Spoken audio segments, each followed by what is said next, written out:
Assalamualaikum warahmatullahi wabarakatuh. Anak-anakku sekalian, pada kesempatan kali ini Ibu akan membahas materi tentang protista. Adapun bahasannya diawali dengan pengertian protista, selanjutnya ada protista mirip hewan, mirip tumbuhan, mirip jamur, dan nanti diakhiri dengan kesimpulan. Tetapi pada pembahasan kali ini Ibu akan batasi saja sampai protista mirip hewan. Selanjutnya itu akan Ibu lanjutkan pada pertemuan berikutnya. Kita awali pertama dengan pengertian protista. Berdasarkan etimologinya atau tata bahasanya, protista ini berasal dari kata protos dan kritos. Kedua kata ini berasal dari bahasa Yunani yang artinya protos ini pertama atau mula-mula, sementara kritos artinya membuat atau menyusun. Jadi secara definisi, protista dapat diartikan yang paling pertama. Karena para ahli menduga merekalah makhluk hidup yang paling pertama ada di muka bumi. Pembagian protista tadi sudah Ibu jelaskan di awal, maka kita lanjut sekarang pada ciri-ciri protista. Yang pertama bersel satu, tapi ada juga yang bersel banyak. Kemudian memiliki membran inti, maka dikategorikan pada eukariota. Berdasarkan cara memperoleh oksigennya, ada yang aerob, artinya membutuhkan oksigen, dan anaerob tidak membutuhkan oksigen. Berdasarkan cara memperoleh nutrisi, ada heterotrop, artinya memperoleh makanan dengan mengabsorpsi molekul organik. Sebagian lagi fotoautotrop, artinya bisa mensintesis makanan sendiri dengan menggunakan energi cahaya. Ya, ini lebih ke arah protista yang memiliki pigmen sehingga bisa melakukan proses fotosintesis. Adapun habitatnya adalah di tempat yang mengandung air, tanah basah, dan habitat lain yang lembab.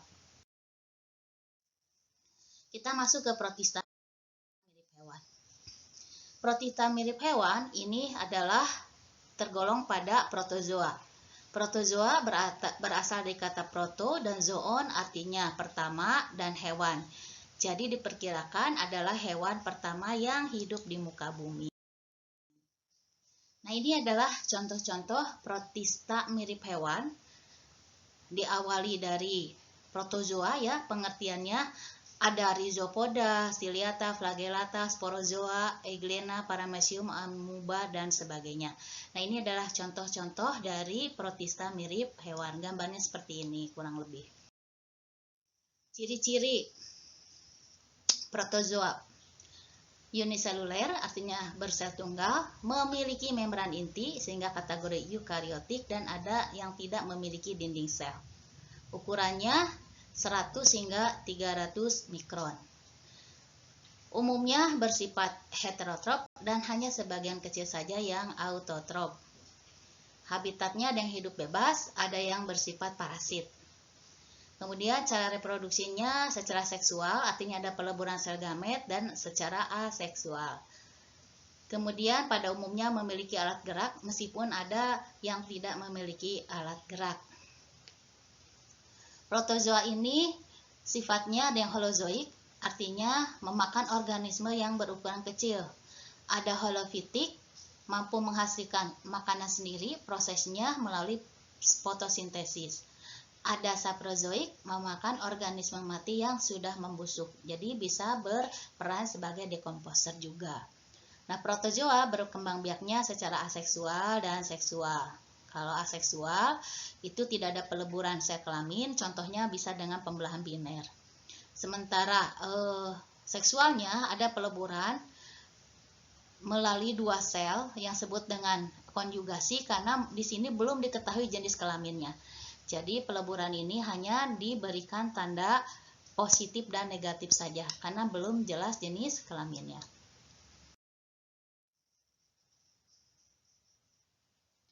Kemudian protozoa dibagi menjadi 4 filum. Yang pertama Sarcodina atau Rhizopoda.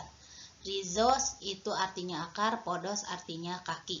Jadi bergeraknya dengan kaki yang mirip akar atau disebut juga dengan pseudopodia. Nah, Rhizopoda ini unik karena tidak memiliki bentuk yang tetap atau amorf, ya. Termasuk organisme heterotrop. Berkembang biaknya Kalau secara aseksual dengan pembelahan langsung atau pembelahan biner. Contohnya ada Amoeba proteus, kemudian Arcella, Diplugia. Nah, beberapa jenis amoeba ini bisa bersifat sebagai parasit karena menimbulkan penyakit. Contohnya Entamoeba dysentery, ini penyebab penyakit disenteri. Protista patogen ini ditularkan melalui makanan dan minuman yang terkontaminasi. Nah, ini contohnya ya. Ini contohnya dari amoeba. Strukturnya seperti ini, bentuknya tidak tetap dengan bagian-bagian, ada inti, ada membran, ada vakuola makanan, ada vakuola kontraktil, kemudian endoplasma, ektoplasma, dan pseudopodia. Ini kaki sembuhnya. Nah, ini contoh yang lainnya ada Radiolaria dan Foraminifera. Kemudian ada Sarcodina. Sarcodina Torrhizophoda tadi, itu contohnya peranannya ada Ectamoeba, Amoeba proteus, Entamoeba histolica penyebab disenteri, Entamoeba coli ini yang membantu pembusukan sisa makanan dan pembentukan vitamin K yang ada di usus kita. Entamoeba gingivalis ini yang ada pada gigi dan gusi yang menyebabkan karies atau kerusakan pada gigi. Ada Radiolaria, ini berfungsi sebagai alat penggosok atau bahan peledak. Dan Foraminifera ini adalah kerangka tubuh dari zat kersik, zat kapur membentuk endapan yang nantinya disebut dengan tanah globigerina. Nah, tanah ini bisa dijadikan petunjuk adanya minyak bumi dan sejarah bumi. Lanjut ke zooflagellata atau Mastigopora. Pergerakannya atau alat geraknya disebut dengan flagel. Ya, cara hidupnya ada yang soliter, ada yang berkoloni. Kemudian zooflagellata ini reproduksinya bisa dengan pembelahan biner terjadi secara membujur. Artinya nanti dari satu sel kemudian mengalami pembelahan, terbentuklah dua sel yang sama persis.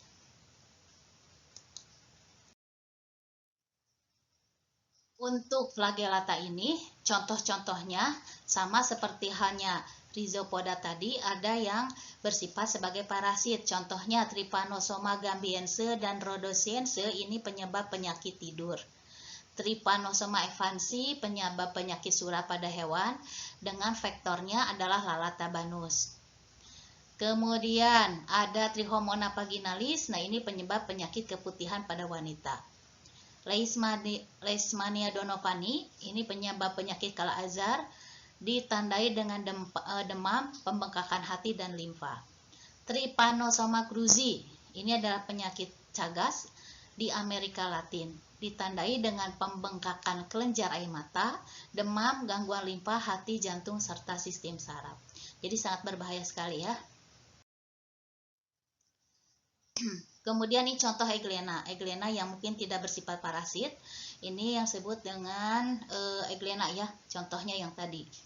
Strukturnya ada organel-organelnya, di sini sudah agak lengkap dibanding dengan protozoa yang tadi masuk pada amoeba ya.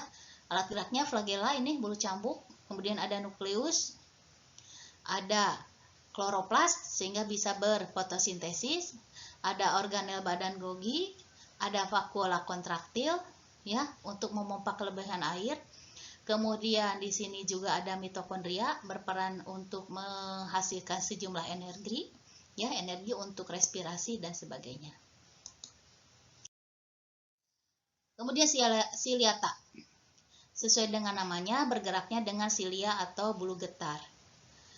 Nah, fungsi silia ini sebagai alat gerak dan juga berfungsi untuk menggerakkan makanan agar dapat masuk melalui mulutnya. Silia ini termasuk organisme yang bersifat heterotrof, artinya tidak bisa mensintesis makanan sendiri. Pada umumnya memiliki dua inti, ada makro yang ukurannya lebih besar dan mikro yang ukurannya lebih kecil. Adapun reproduksinya dengan cara membelah diri. Kalau seksualnya dengan cara konjugasi. Kenapa konjugasi? Karena belum dapat dibedakan antara jenis kelamin jantan dan betina. Contohnya adalah Paramecium. Nah, ini kayak sendal ya, bentuknya Paramecium ini kurang lebih seperti ini. Nah, tadi yang uniknya ada makronukleus, ada mikronukleus. Ya, kedua inti ini memiliki peranan masing-masing. Ada yang berfungsi nanti di dalam proses reproduksi. Vakulanya ada dua, ada vakula makanan dan vakula kontraktil. Yang berfungsi kalau kontraktil ini untuk memompa kelebihan air. Kemudian ada ektoplasma, endoplasma, kemudian ada pori-pori anus, ada sitostoma dan sitofaring. Yang terakhir adalah sporozoa. Sporobizizoon hewan. Nah, organisme ini satu-satunya yang tidak memiliki alat gerak. Caranya bergerak dengan melakukan kontraksi seluruh sel. Dan hampir dari sporozoa ini bisa menyebabkan parasit pada manusia, yaitu menyebabkan penyakit malaria. Reproduksi secara seksualnya terjadi pertemuan mikrogamet dan makrogamet di dalam tubuh inang. Nah, yang unik untuk siklus hidup sporozoa ini melibatkan dua inang. Yang pertama adalah tubuh manusia, kemudian yang berikutnya adalah tubuh nyamuk. Nah, ini contoh dari plasmodium yang menyebabkan penyakit malaria. Ada Plasmodium pipax, Plasmodium ovale, Plasmodium malariae, dan Plasmodium falciparum. Masing-masing memiliki masa sporulasi yang berbeda-beda. Apa itu masa sporulasi? Adalah masa yang ditandai dengan timbulnya demam pada penderita. Ini siklusnya. Aseksual itu terjadinya pada tubuh manusia, ditandai dengan pembelahan dari sizogoni. Sementara seksualnya, peleburan makro dan mikrogamet atau sporogoni itu terjadinya pada inang nyamuk Anopheles. Nah, ini adalah gambaran secara umum dari siklus hidup plasmodium di dalam tubuh manusia dan di dalam tubuh nyamuk. Jadi, kalau ada nyamuk menggigit manusia yang di dalamnya ada sporozoid, kemudian nanti masuk ke dalam tubuh manusia, sporozoid ini berkembang menjadi merozoid di dalam sel hati. Kemudian kalau sudah dewasa, dia akan keluar merozoid ini masuk ke dalam sel darah merah. Di dalam sel darah merah terus berkembang ya. Sebagian merozoid ini akan berkembang menjadi sel-sel mikrogamet dan makrogamet. Sebagiannya lagi akan keluar untuk siap menyerang sel darah merah yang lain. Sehingga tidak heran kalau orang yang kena malaria itu akan mengalami anemia berat karena ditandai bahwa sel darah merahnya ini akan rusak atau pecah. Ya, semakin banyak sel darah yang pecah itu maka anemianya akan semakin parah. Nah, bagaimana dengan mikro dan makrogametnya? Ini kalau darah si penderita diisap lagi oleh nyamuk, ya, kemudian si mikro dan makro ini sel-sel gamet itu akan terjadi fertilisasi atau peleburan di dalam tubuh nyamuk. Sehingga nanti menjadi ookinet, ookista, dan sporosit. Nah, sporosit ini nanti akan menuju ke air liur nyamuk untuk kembali mengulang dan menularkan penyakit malaria pada manusia yang lainnya.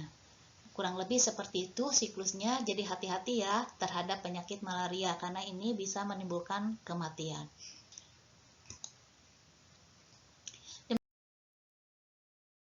Demikian penjelasan tentang protista dari Ibu, semoga bermanfaat.